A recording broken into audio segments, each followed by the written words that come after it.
ओम शांति। ਅੱਜ ਸੁਣਦੇ ਹਾਂ 24 ਤਰੀਕ ਦੇ ਬਾਬਾ ਦੇ ਸਾਕਾਰਵਾਂ ਵਾਕਿਆ।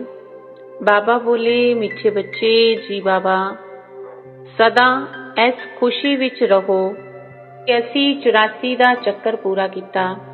ਹੁਣ ਜਾਂਦੇ ਹਾਂ ਆਪਣੇ ਘਰ। ਬਾਕੀ ਥੋੜੇ ਦਿਨ ਇਹ ਕਰਮ ਭੋਗ ਹੈ। ਪ੍ਰਸ਼ਨ: ਵਿਕਰਮਾਜੀਤ ਬਣਨ ਵਾਲੇ ਬੱਚਿਆਂ ਨੂੰ ਵਿਕਰਮਾਂ ਤੋਂ ਬਚਣ ਦੇ ਲਈ ਕਿਹੜੀ ਗੱਲ ਤੇ ਬਹੁਤ ਧਿਆਨ ਦੇਣਾ ਹੈ? ਉੱਤਰ: ਜੋ ਸਾਰੇ ਵਿਕਰਮਾਂ ਦੀ ਜੜ ਦੇਹ ਅਭਿਮਾਨ ਹੈ, ਉਸ ਦੇਹ ਅਭਿਮਾਨ ਵਿੱਚ ਕਦੇ ਨਾ ਆਓ, ਇਹ ਧਿਆਨ ਰੱਖਣਾ ਹੈ। ਇਸ ਦੇ ਲਈ ਵਾਰ-ਵਾਰ ਦੇਹੀ ਅਭਿਮਾਨੀ ਬਣ ਬਾਪ ਨੂੰ ਯਾਦ ਕਰਨਾ ਹੈ। ਚੰਗੇ ਤੇ ਬੁਰੇ ਦਾ ਫਲ ਜ਼ਰੂਰ ਮਿਲਦਾ ਹੈ, ਅੰਤ ਵਿੱਚ ਵਿਵੇਕ ਖਾਂਦਾ ਹੈ। ਲੇਕਿਨ ਇਸ ਜਨਮ ਦੇ ਪਾਪਾਂ ਦੇ ਬੋਝ ਨੂੰ ਹਲਕਾ ਕਰਨ ਦੇ ਲਈ ਬਾਪ ਨੂੰ ਸੱਚ-ਸੱਚ ਸੁਣਾਣਾ ਹੈ। ਓਮ ਸ਼ਾਂਤੀ। ਵੱਡੀ ਤੋਂ ਵੱਡੀ ਮੰਜ਼ਿਲ ਹੈ ਯਾਦ ਦੀ। ਬਹੁਤਿਆਂ ਨੂੰ ਸਿਰਫ ਸੁਣਨ ਦਾ ਸ਼ੌਂਕ ਰਹਿੰਦਾ ਹੈ, ਗਿਆਨ ਨੂੰ ਸਮਝਣਾ ਤੇ ਬਹੁਤ ਸਹਿਜ ਹੈ। 84 ਦੇ ਚੱਕਰ ਨੂੰ ਸਮਝਣਾ ਹੈ, ਸਵਦਰਸ਼ਨ ਚੱਕਰਧਾਰੀ ਬਣਨਾ ਹੈ। ਜ਼ਿਆਦਾ ਕੁਝ ਵੀ ਨਹੀਂ। ਤੁਸੀਂ ਬੱਚੇ ਜਾਣਦੇ ਹੋ, ਅਸੀਂ ਸਭ ਸਵਦਰਸ਼ਨ ਚੱਕਰਧਾਰੀ ਹਾਂ। ਸਵਦਰਸ਼ਨ ਚੱਕਰ ਨਾਲ ਕਿਸੇ ਦਾ ਗਲਾ ਨਹੀਂ ਕੱਟਦੇ ਹਾਂ। ਜਿਵੇਂ ਕ੍ਰਿਸ਼ਨ ਦੇ ਲਈ ਵਿਖਾਇਆ ਹੈ, ਉਹਨੇ ਲక్ష్ਮੀ ਨਾਰਾਇਣ ਵਿਸ਼ਨੂੰ ਦੇ ਦੋ ਰੂਪ ਨੇ ਕਿ ਉਹਨਾਂ ਨੂੰ ਸਵਦਰਸ਼ਨ ਚੱਕਰ ਹੈ। ਫਿਰ ਕ੍ਰਿਸ਼ਨ ਨੂੰ ਚੱਕਰ ਕਿਉਂ ਵਿਖਾਉਂਦੇ ਨੇ? ਇੱਕ ਮੈਗਜ਼ੀਨ ਕੱਢਦੇ ਨੇ ਜਿਸ ਵਿੱਚ ਕ੍ਰਿਸ਼ਨ ਦੇ ਅਜਿਹੇ ਬਹੁਤ ਚਿੱਤਰ ਵਿਖਾਉਂਦੇ ਨੇ। ਬਾਪ ਤੇ ਆ ਕੇ ਤੁਹਾਨੂੰ ਰਾਜਯੋਗ ਸਿਖਾਉਂਦੇ ਨੇ ਨਾ ਕਿ ਚੱਕਰ ਨਾਲ ਕਿਸੇ ਦਾ ਘਾਤ ਕਰਦੇ ਨੇ। ਅਸੁਰ ਉਹਨਾਂ ਨੂੰ ਕਿਹਾ ਜਾਂਦਾ ਹੈ ਜਿਨ੍ਹਾਂ ਦਾ ਆਸੁਰੀ ਸੁਭਾਅ ਹੈ। ਬਾਕੀ ਮਨੁੱਖ ਤਾਂ ਮਨੁੱਖ ਨੇ ਨਾ, ਐਵੇਂ ਨਹੀਂ। ਸਵਦਰਸ਼ਨ ਚੱਕਰ ਨਾਲ ਬੈਠ ਸਭ ਨੂੰ ਮਾਰਦੇ ਹੈ। ਭਗਤੀ ਮਾਰਗ ਵਿੱਚ ਕੀ ਚਿੱਤਰ ਬੈਠ ਬਣਾਏ ਨੇ। ਰਾਤ ਦਿਨ ਦਾ ਫਰਕ ਹੈ। ਤੁਸੀਂ ਬੱਚਿਆਂ ਨੂੰ ਇਸ ਸ੍ਰਿਸ਼ਟੀ ਚੱਕਰ ਨੂੰ ਤੇ ਸਾਰੇ ਡਰਾਮਾ ਨੂੰ ਜਾਣਨਾ ਹੈ, ਕਿਉਂਕਿ ਤੁਸੀਂ ਸਭ ਐਕਟਰਸ ਹੋ। ਉਹ ਹੱਦ ਦੇ ਐਕਟਰ ਤਾਂ ਡਰਾਮਾ ਨੂੰ ਜਾਣਦੇ ਨੇ। ਇਹ ਹੈ ਬੇਹੱਦ ਦਾ ਡਰਾਮਾ। ਇਸ ਵਿੱਚ ਡਿਟੇਲ ਨਹੀਂ ਸਮਝ ਸਕਣਗੇ। ਉਹ ਤੇ 2-3 ਘੰਟੇ ਦਾ ਡਰਾਮਾ ਹੁੰਦਾ ਹੈ। ਡਿਟੇਲ ਵਿੱਚ ਪਾਰਟ ਜਾਣਦੇ ਨੇ। ਇਹ ਤਾਂ 84 ਜਨਮਾਂ ਨੂੰ ਜਾਣਨਾ ਹੁੰਦਾ ਹੈ। ਬਾਪ ਨੇ ਸਮਝਾਇਆ, ਮੈਂ ਬ੍ਰਹਮਾ ਦੇ ਰੱਥ ਵਿੱਚ ਪ੍ਰਵੇਸ਼ ਕਰਦਾ ਹਾਂ। ਬ੍ਰਹਮਾ ਦੇ ਹੀ 84 ਜਨਮਾਂ ਦੀ ਕਹਾਣੀ ਚਾਹੀਦੀ ਹੈ। ਮਨੁੱਖਾਂ ਦੀ ਬੁੱਧੀ ਵਿੱਚ ਇਹ ਗੱਲਾਂ ਆ ਨਹੀਂ ਸਕਦੀਆਂ। ਇਹ ਵੀ ਨਹੀਂ ਸਮਝਦੇ ਕਿ 84 ਲੱਖ ਜਨਮ ਨੇ ਜਾਂ 84 ਜਨਮ ਨੇ। ਬਾਪ ਕਹਿੰਦੇ ਨੇ, ਤੁਹਾਡੇ 84 ਜਨਮਾਂ ਦੀ ਕਹਾਣੀ ਸੁਣਾਉਂਦਾ ਹਾਂ। 84 ਲੱਖ ਜਨਮ ਹੋਣ ਤਾਂ ਕਿੰਨੇ ਵਰੇ ਲੱਗ ਜਾਣ ਸੁਣਾਉਣ ਵਿੱਚ। ਤੁਸੀਂ ਤਾਂ ਸੈਕਿੰਡ ਵਿੱਚ ਜਾਣ ਚਾਹੁੰਦੇ ਹੋ। ਇਹ 84 ਜਨਮ ਦੀ ਕਹਾਣੀ ਹੈ। ਅਸੀਂ 84 ਦਾ ਚੱਕਰ ਕਿਵੇਂ ਲਗਾਇਆ ਹੈ? 84 ਲੱਖ ਹੋਣ ਤਾਂ ਸੈਕਿੰਡ ਵਿੱਚ ਥੋੜੀ ਨਾ ਸਮਝ ਸਕਦੇ ਨੇ। 84 ਲੱਖ ਜਨਮ ਹੁੰਦੇ ਹੀ ਨਹੀਂ। ਤੁਸੀਂ ਬੱਚਿਆਂ ਨੂੰ ਬਹੁਤ ਖੁਸ਼ੀ ਹੋਣੀ ਚਾਹੀਦੀ ਹੈ ਕਿ ਸਾਡਾ ਹੁਣ 84 ਦਾ ਚੱਕਰ ਪੂਰਾ ਹੋਇਆ। ਅਸੀਂ ਹੁਣ ਘਰ ਜਾਂਦੇ ਹਾਂ। ਬਾਕੀ ਥੋੜੇ ਦਿਨ ਨੇ। ਇਹ ਕਰਮ ਭੋਗ ਹੈ। ਕਰਮ ਭੋਗ ਖਤਮ ਹੋ ਕਰਮਾਤੀਤ ਅਵਸਥਾ ਹੋ ਜਾਵੇ, ਇਸ ਦੇ ਲਈ ਯੁਕਤੀ ਦੱਸੀ ਹੈ। ਬਾਕੀ ਸਮਝਦੇ ਨੇ ਇਸ ਜਨਮ ਵਿੱਚ ਜੋ ਵੀ ਵਿਕਰਮ ਕੀਤੇ ਹੋਏ ਨੇ ਉਹ ਲਿਖ ਕੇ ਦਿਓ ਤਾਂ ਵੀ ਬੋਝ ਹਲਕਾ ਹੋ ਜਾਵੇ। ਜਨਮ ਜਨਮਾਂਤਰ ਦੇ ਵਿਕਰਮ ਤਾਂ ਕੋਈ ਲਿਖ ਨਹੀਂ ਸਕਦਾ। ਵਿਕਰਮ ਤਾਂ ਹੁੰਦੇ ਹੀ ਆਏ ਨੇ। ਜਦੋਂ ਤੋਂ ਰਾਵਣ ਰਾਜ ਸ਼ੁਰੂ ਹੋਇਆ, ਕਰਮ ਵਿਕਰਮ ਹੋ ਜਾਂਦੇ ਨੇ। ਸਤਯੁਗ ਵਿੱਚ ਕਰਮ ਅਕਰਮ ਹੁੰਦੇ ਨੇ। ਭਗਵਾਨ ਆਵਾਜ਼ ਤੁਹਾਨੂੰ ਕਰਮ ਅਕਰਮ ਵਿਕਰਮ ਦੀ ਗਤੀ ਨੂੰ ਸਮਝਾਉਂਦਾ ਹਾਂ। ਵਿਕਰਮਾਜੀਤ ਦਾ ਸੰਵਤ ਲక్ష్ਮੀ ਨਾਰਾਇਣ ਤੋਂ ਸ਼ੁਰੂ ਹੁੰਦਾ ਹੈ। ਪੌੜੀ ਵਿੱਚ ਬਿਲਕੁਲ ਕਲੀਅਰ ਹੈ। ਸ਼ਾਸਤਰਾਂ ਵਿੱਚ ਕੋਈ ਇਹ ਗੱਲਾਂ ਨਹੀਂ ਨੇ। ਸੂਰਜਵੰਸ਼ੀ ਚੰਦਰਵੰਸ਼ੀ ਦਾ ਰਾਜ ਵੀ ਤੁਸੀਂ ਬੱਚਿਆਂ ਨੇ ਹੀ ਸਮਝਿਆ ਹੈ। ਅਸੀਂ ਹੀ ਸੀ। ਵਿਰਾਟ ਰੂਪ ਦਾ ਚਿੱਤਰ ਵੀ ਬਹੁਤ ਮਨਾਉਂਦੇ ਨੇ, ਪਰੰਤੂ ਅਰਥ ਕੁਝ ਵੀ ਨਹੀਂ ਜਾਣਦੇ। ਬਾਪ ਬਿਨਾ ਕੋਈ ਸਮਝ ਨਾ ਸਕੇ।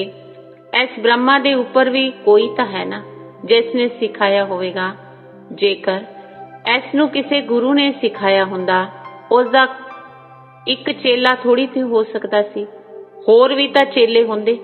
ਬਾਪ ਕਹਿੰਦੇ ਨੇ, ਬੱਚੇ ਤੁਸੀਂ ਪਤਿਤ ਤੋਂ ਪਾਵਨ ਪਾਵਨ ਤੋਂ ਪਤਿਤ ਬਣਨਾ ਹੀ ਹੈ। ਇਹ ਸਭ ਡਰਾਮਾ ਵਿੱਚ ਨੂੰਦ ਹੈ। ਅਨੇਕ ਵਾਰ ਇਹ ਚੱਕਰ ਪਾਸ ਕੀਤਾ, ਪਾਸ ਕਰਦੇ ਹੀ ਰਹੋਗੇ। ਤੁਸੀਂ ਹੋ ਆਲ ਰਾਊਂਡਰ ਪਾਠਧਾਰੀ। ਆਦਿ ਤੋਂ ਅੰਤ ਤੱਕ ਪਾਠ ਹੋਰ ਕਿਸੇ ਦਾ ਵੀ ਨਹੀਂ ਹੈ, ਤੁਹਾਨੂੰ ਹੀ ਬਾਪ ਸਮਝਾਉਂਦੇ ਨੇ। ਫਿਰ ਤੁਸੀਂ ਇਹ ਸਮਝਦੇ ਹੋ ਦੂਜੇ ਧਰਮ ਵਾਲੇ ਫਲਾਣੇ ਸਮੇਂ ਤੇ ਆਉਂਦੇ ਨੇ। ਤੁਹਾਡਾ ਤਾਂ ਆਲ ਰਾਊਂਡਰ ਪਾਠ ਹੈ। ਕ੍ਰਿਸ਼ਨਾ ਦੇ ਲਈ ਤਾਂ ਨਹੀਂ ਕਹਾਂਗੇ ਕਿ ਇਹ ਸਤਜੁਗ ਵਿੱਚ ਸੀ, ਨਹੀਂ, ਉਹ ਤਾਂ ਦੁਆਪਰ ਦੇ ਵਿਚਕਾਰ ਆਉਂਦੇ ਨੇ। ਇਹ ਨੌਲੇਜ ਤੁਸੀਂ ਬੱਚਿਆਂ ਦੀ ਬੁੱਧੀ ਵਿੱਚ ਹੈ, ਕਿਸੇ ਨੂੰ ਵੀ ਸਮਝਾ ਸਕਦੇ ਹੋ। ਦੂਜਾ, ਕੋਈ ਸ੍ਰਿਸ਼ਟੀ ਦੇ ਆਦਿ ਮੱਧਿਅੰਤ ਨੂੰ ਨਹੀਂ ਜਾਣਦੇ, ਰਚਤਾ ਨੂੰ ਨਹੀਂ ਜਾਣਦੇ ਤਾਂ ਰਚਨਾ ਨੂੰ ਕਿਵੇਂ ਜਾਣਨਗੇ? ਬਾਪ ਨੇ ਸਮਝਾਇਆ, ਜੋ ਰਾਈਟੀਅਸ ਗੱਲਾਂ ਨੇ ਉਹ ਛਪਵਾ ਕੇ ਐਰੋਪਲੇਨ ਨਾਲ ਸਭ ਜਗ੍ਹਾ ਵੰਡਣੀਆਂ ਚਾਹੀਦੀਆਂ ਨੇ, ਗਿਰਾਣੀਆਂ ਚਾਹੀਦੀਆਂ ਨੇ। ਉਹ ਪੁਆਇੰਟਸ ਤੇ ਟੌਪਿਕ ਬੈਠ ਕੇ ਲਿਖਣੀ ਚਾਹੀਦੀ ਨੇ। ਬੱਚੇ ਕਹਿੰਦੇ ਨੇ ਕੰਮ ਹੀ ਨਹੀਂ ਹੈ। ਬਾਬਾ ਕਹਿੰਦੇ ਬੱਚੇ ਸਰਵਿਸ ਤਾਂ ਬਹੁਤ ਹੈ। ਇੱਥੇ ਇਕਾਂਤ ਵਿੱਚ ਬੈਠ ਕੇ ਇਹ ਕੰਮ ਕਰੋ। ਜੋ ਵੀ ਵੱਡੀਆਂ ਵੱਡੀਆਂ ਸੰਸਥਾਵਾਂ ਨੇ, ਗੀਤਾ ਪਾਠਸ਼ਾਲਾ ਆਦਿ ਨੇ, ਉਹਨਾਂ ਸਭ ਨੂੰ ਜਗਾਉਣਾ ਹੈ, ਸਭ ਨੂੰ ਸੰਦੇਸ਼ ਦੇਣਾ ਹੈ ਕਿ ਇਹ ਪੁਰਸ਼ੋਤਮ ਸੰਗਮ ਯੁੱਗ ਹੈ। ਜੋ ਸਮਝਦਾਰ ਹੋਣਗੇ ਉਹ ਝੱਟ ਸਮਝ ਜਾਣਗੇ। ਜ਼ਰੂਰ ਸੰਗਮ ਯੁੱਗ ਤੇ ਹੀ ਨਵੀਂ ਦੁਨੀਆ ਦੀ ਸਥਾਪਨਾ ਤੇ ਪੁਰਾਣੀ ਦੁਨੀਆ ਦਾ ਵਿਨਾਸ਼ ਹੁੰਦਾ ਹੈ। ਸਤਜੁਗ ਵਿੱਚ ਪੁਰਸ਼ੋਤਮ ਮਨੁੱਖ ਹੁੰਦੇ ਨੇ। ਇੱਥੇ ਨੇ ਆਸੁਰੀ ਸੁਭਾਅ ਵਾਲੇ ਪਤਿਤ ਮਨੁੱਖ। ਇਹ ਵੀ ਬਾਬਾ ਨੇ ਸਮਝਾਇਆ। ਕੁੰਭ ਦਾ ਮੇਲਾ ਆਦਿ ਜੋ ਲੱਗਦਾ ਹੈ, ਬਹੁਤ ਮਨੁੱਖ ਜਾਂਦੇ ਨੇ ਇਸ਼ਨਾਨ ਕਰਨ। ਕਿਉਂ ਇਸ਼ਨਾਨ ਕਰਨ ਜਾਂਦੇ ਨੇ? ਪਾਵਨ ਹੋਣਾ ਚਾਹੁੰਦੇ ਨੇ। ਤਾਂ ਜਿੱਥੇ ਜਿੱਥੇ ਮਨੁੱਖ ਇਸ਼ਨਾਨ ਕਰਨ ਜਾਂਦੇ ਨੇ, ਉੱਥੇ ਉੱਥੇ ਜਾ ਕੇ ਸਰਵਿਸ ਕਰਨੀ ਚਾਹੀਦੀ ਹੈ। ਮਨੁੱਖਾਂ ਨੂੰ ਸਮਝਾਉਣਾ ਚਾਹੀਦਾ ਹੈ ਕਿ ਪਾਣੀ ਕੋਈ ਪਤਿਤ ਪਾਵਨੀ ਨਹੀਂ ਹੈ। ਤੁਹਾਡੇ ਕੋਲ ਚਿੱਤਰ ਵੀ ਨੇ। ਗੀਤਾ ਪਾਠਸ਼ਾਲਾ ਵਿੱਚ ਜਾ ਕੇ ਇਹ ਪਰਚੇ ਵੰਡਣੇ ਚਾਹੀਦੇ ਨੇ। ਬੱਚੇ ਸਰਵਿਸ ਮੰਗਦੇ ਨੇ। ਇਹ ਬੈਠ ਕੇ ਲਿਖੋ। ਗੀਤਾ ਦਾ ਭਗਵਾਨ ਪਰਮ ਪਿਤਾ ਪਰਮਾਤਮਾ ਸ਼ਿਵ ਹੈ, ਨਾ ਕਿ ਸ਼੍ਰੀ ਕ੍ਰਿਸ਼ਨ। ਫਿਰ ਉਹਨਾਂ ਦੀ ਬਾਇਓਗ੍ਰਾਫੀ ਦੀ ਮਹਿਮਾ ਲਿਖੋ। ਸ਼ਿਵ ਬਾਬਾ ਦੀ ਬਾਇਓਗ੍ਰਾਫੀ ਲਿਖੋ। ਫਿਰ ਆਪੇ ਹੀ ਉਹ ਜੱਜ ਕਰਨਗੇ। ਇਹ ਪੁਆਇੰਟ ਵੀ ਲਿਖਣੇ ਨੇ ਕਿ ਪਤਿਤ ਪਾਵਨ ਕੌਣ ਹੈ। ਫਿਰ ਸ਼ਿਵ ਤੇ ਸ਼ੰਕਰ ਦਾ ਭੇਦ ਵੀ ਵਿਖਾਉਣਾ ਹੈ। ਸ਼ਿਵ ਵੱਖ ਹੈ, ਸ਼ੰਕਰ ਵੱਖ ਹੈ। ਇਹ ਵੀ ਬਾਬਾ ਨੇ ਸਮਝਾਇਆ। ਕਲਪ 5000 ਵਰਿਆਂ ਦਾ ਹੁੰਦਾ ਹੈ। ਮਨੁੱਖ 84 ਜਨਮ ਲੈਂਦੇ ਨੇ, ਨਾ ਕਿ 84 ਲੱਖ। ਇਹ ਮੁੱਖ ਗੱਲਾਂ ਸ਼ਾਰਟ ਵਿੱਚ ਲਿਖਣੀਆਂ ਚਾਹੀਦੀਆਂ ਨੇ, ਜੋ ਹਵਾਈ ਜਹਾਜ਼ ਤੋਂ ਵੀ ਗਿਰਾ ਸਕਦੇ ਹੋ, ਸਮਝਾ ਵੀ ਸਕਦੇ ਹੋ। ਇਹ ਜਿਵੇਂ ਗੋਲਾ ਹੈ ਜਿਸ ਵਿੱਚ ਕਲੀਅਰ ਹੈ ਫਲਾਣੇ ਧਰਮ ਫਲਾਣੇ ਸਮੇਂ ਸਥਾਪਨ ਹੁੰਦੇ ਨੇ। ਇਹ ਗੋਲੇ ਵਿੱਚ ਹੋਣਾ ਚਾਹੀਦਾ ਹੈ। ਇਸ ਲਈ ਮੁੱਖ 12 ਚਿੱਤਰਾਂ ਦੇ ਕੈਲੰਡਰ ਹੀ ਛਪਵਾ ਸਕਦੇ ਹੋ, ਜਿਸ ਵਿੱਚ ਸਾਰਾ ਗਿਆਨ ਆ ਜਾਵੇ ਤੇ ਸਰਵਿਸ ਵੀ ਸਹਿਜ ਹੋ ਸਕੇ। ਇਹ ਚਿੱਤਰ ਬਹੁਤ ਜ਼ਰੂਰੀ ਨੇ। ਕਿਹੜੇ ਚਿੱਤਰ ਬਣਾਉਣੇ ਚਾਹੀਦੇ ਨੇ, ਕੀ ਪੁਆਇੰਟ ਬੈਠ ਕੇ ਲਿਖਣੇ ਚਾਹੀਦੇ ਨੇ, ਉਹ ਸਾਰੀਆਂ ਗੱਲਾਂ ਬੈਠ ਕੇ ਲਿਖੋ। ਤੁਸੀਂ ਗੁਪਤ ਵੇਸ਼ ਵਿੱਚ ਇਸ ਪੁਰਾਣੀ ਦੁਨੀਆ ਦਾ ਪਰਿਵਰਤਨ ਕਰ ਰਹੇ ਹੋ। ਅਨਨੋਨ ਵਾਰੀਅਰਸ ਹੋ। ਤੁਹਾਨੂੰ ਕੋਈ ਨਹੀਂ ਜਾਣਦਾ। ਬਾਬਾ ਵੀ ਗੁਪਤ, ਨੌਲੇਜ ਵੀ ਗੁਪਤ ਹੈ। ਐਸਾ ਕੋਈ ਸ਼ਾਸਤਰ ਵੀ ਨਹੀਂ ਬਣਦਾ। ਹੋਰ ਧਰਮ ਸਥਾਪਕਾਂ ਦੇ ਬਾਈਬਲ ਆਦਿ ਛਪਦੇ ਨੇ, ਜੋ ਪੜ੍ਹਦੇ ਆਂਦੇ ਹੋ, ਹਰ ਇੱਕ ਦੇ ਛਪਦੇ ਨੇ। ਤੁਹਾਡਾ ਫਿਰ ਭਗਤੀ ਮਾਰਗ ਵਿੱਚ ਛਪਦਾ ਹੈ। ਹਾਲੇ ਨਹੀਂ ਛਪਣਾ, ਕਿਉਂਕਿ ਹੁਣ ਤਾਂ ਇਹ ਸ਼ਾਸਤਰ ਆਦਿ ਸਭ ਖਤਮ ਹੋ ਜਾਣੇ ਨੇ। ਤੁਸੀਂ ਬੁੱਧੀ ਨਾਲ ਸਿਰਫ ਬਾਪ ਨੂੰ ਯਾਦ ਕਰਨਾ ਹੈ। ਬਾਪ ਦੇ ਕੋਲ ਵੀ ਬੁੱਧੀ ਵਿੱਚ ਗਿਆਨ ਹੈ। ਕੋਈ ਸ਼ਾਸਤਰ ਆਦਿ ਥੋੜੀ ਨਾ ਪੜ੍ਹਦੇ ਨੇ। ਉਹ ਤਾਂ ਨਾਲੇਜਫੁਲ ਨੇ। ਨਾਲੇਜਫੁਲ ਦਾ ਅਰਥ ਵੀ ਫਿਰ ਮਨੁੱਖ ਸਮਝਦੇ ਨੇ। ਸਭ ਦੇ ਦਿਲਾਂ ਨੂੰ ਜਾਣਨ ਵਾਲਾ ਹੈ। ਭਗਵਾਨ ਵੇਖਦੇ ਨੇ ਤਾਂ ਕਰਮਾਂ ਦਾ ਫਲ ਦਿੰਦੇ ਨੇ। ਬਾਪ ਕਹਿੰਦੇ ਨੇ ਇਹ ਡਰਾਮਾ ਵਿੱਚ ਨੂੰਦ ਹੈ। ਡਰਾਮਾ ਵਿੱਚ ਜੋ ਵੀ ਕਰਮ ਕਰਦੇ ਨੇ ਉਸ ਦੀ ਸਜ਼ਾ ਹੁੰਦੀ ਜਾਂਦੀ ਹੈ। ਚੰਗੇ ਜਾਂ ਬੁਰੇ ਕਰਮਾਂ ਦਾ ਫਲ ਮਿਲਦਾ ਹੈ। ਉਸ ਦੀ ਲਿਖਤ ਕੋਈ ਹੈ ਨਹੀਂ। ਮਨੁੱਖ ਸਮਝ ਸਕਦੇ ਨੇ। ਜ਼ਰੂਰ ਕਰਮਾਂ ਦਾ ਫਲ ਦੂਜੇ ਜਨਮ ਵਿੱਚ ਜ਼ਰੂਰ ਮਿਲਦਾ ਹੈ। ਅੰਤਿਮ ਘੜੀ ਵਿਵੇਕ ਜ਼ਰੂਰ ਖਾਂਦਾ ਹੈ। ਅਸੀਂ ਇਹ ਪਾਪ ਕੀਤੇ ਨੇ, ਸਭ ਯਾਦ ਆ ਜਾਂਦਾ ਹੈ। ਜਿਵੇਂ ਦਾ ਕਰਮ ਉਵੇਂ ਦਾ ਜਨਮ ਮਿਲੇਗਾ। ਹੁਣ ਤੁਸੀਂ ਵਿਕਰਮਾ ਜੀਤ ਬੰਦੇ ਹੋ ਤਾਂ ਅਜਿਹਾ ਕੋਈ ਕਰਮ ਨਹੀਂ ਕਰਨਾ ਚਾਹੀਦਾ। ਵੱਡੇ ਤੋਂ ਵੱਡਾ ਵਿਕਰਮ ਹੈ ਦੇ ਅਭਿਮਾਨੀ ਬੰਨਾ। ਬਾਬਾ ਵਾਰ-ਵਾਰ ਕਹਿੰਦੇ ਨੇ, ਬੱਚੇ ਦੇਈ ਅਭਿਮਾਨੀ ਬਨ, ਇੱਕ ਬਾਪ ਨੂੰ ਯਾਦ ਕਰੋ। ਪਵਿੱਤਰਤਾ ਰਹਿਣਾ ਹੀ ਹੈ। ਸਭ ਤੋਂ ਵੱਡਾ ਪਾਪ ਹੈ ਕਾਮ ਕਟਾਰੀ ਚਲਾਣਾ। ਇਹੀ ਆਦਿ ਮੱਧ ਅੰਤ ਦੁੱਖ ਦੇਣ ਵਾਲਾ ਹੈ। ਇਸ ਲਈ ਸੰਨਿਆਸੀ ਵੀ ਕਹਿੰਦੇ ਨੇ ਕਿ ਸੁੱਖ ਤਾਂ ਕਾਗ ਵਿਸ਼ਟਾ ਸਮਾਨ ਹੈ। ਉੱਥੇ ਦੁੱਖ ਦਾ ਨਾਂ ਨਹੀਂ ਹੁੰਦਾ, ਇੱਥੇ ਦੁੱਖ ਹੀ ਦੁੱਖ ਹੈ। ਇਸ ਲਈ ਤਾਂ ਸੰਨਿਆਸੀਆਂ ਨੂੰ ਵੀ ਵੈਰਾਗ ਆਉਂਦਾ ਹੈ, ਪਰੰਤੂ ਉਹ ਤਾਂ ਜੰਗਲ ਵਿੱਚ ਚਲੇ ਜਾਂਦੇ ਨੇ। ਉਹਨਾਂ ਦਾ ਹੈ ਹੱਦ ਦਾ ਵੈਰਾਗ, ਤੁਹਾਡਾ ਹੈ ਬੇਹੱਦ ਦਾ ਵੈਰਾਗ। ਇਹ ਦੁਨੀਆ ਛੀ ਹੈ। ਸਭ ਕਹਿੰਦੇ ਨੇ, ਬਾਬਾ ਆ ਕੇ ਸਾਡੇ ਦੁੱਖ ਦੂਰ ਕਰਕੇ ਸੁੱਖ ਦੋ। ਬਾਪ ਹੀ ਦੁੱਖ ਹਰਤਾ ਸੁੱਖ ਕਰਤਾ ਹੈ। ਤੁਸੀਂ ਬੱਚੇ ਸਮਝਦੇ ਹੋ, ਨਵੀਂ ਦੁਨੀਆ ਵਿੱਚ ਦੇਵਤਾਵਾਂ ਦਾ ਰਾਜ ਸੀ। ਉੱਥੇ ਕਿਸੇ ਵੀ ਤਰ੍ਹਾਂ ਦਾ ਦੁੱਖ ਨਹੀਂ ਸੀ। ਜਦੋਂ ਕੋਈ ਸਰੀਰ ਛੱਡਦੇ ਨੇ ਤਾਂ ਕਹਿੰਦੇ ਨੇ ਫਲਾਣਾ ਸਵਰਗਵਾਸੀ ਹੋਇਆ, ਪਰ ਇਹ ਥੋੜੀ ਸਮਝਦੇ ਨੇ ਕਿ ਅਸੀਂ ਨਰਕ ਵਿੱਚ ਹਾਂ। ਜਦ ਅਸੀਂ ਮਰੀਏ ਤਾਂ ਅਸੀਂ ਵੀ ਸਵਰਗ ਵਿੱਚ ਜਾਈਏ, ਪਰੰਤੂ ਉਹ ਵੀ ਸਵਰਗ ਵਿੱਚ ਗਿਆ ਜਾਂ ਨਰਕ ਵਿੱਚ ਹੀ ਰਹਿ ਗਿਆ, ਕੁਝ ਵੀ ਸਮਝਦੇ ਨਹੀਂ।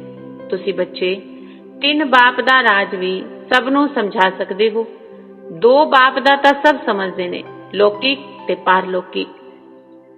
ਇਹ ਅਲੌਕਿਕ ਪ੍ਰਜਾਪਿਤਾ ਬ੍ਰਹਮਾ, ਫਿਰ ਹੁੰਦਾ ਹੈ ਇੱਥੇ ਸੰਗਮ ਯੁੱਗ ਤੇ ਬ੍ਰਾਹਮਣ ਵੀ ਤਾਂ ਚਾਹੀਦੇ ਨੇ ਨਾ।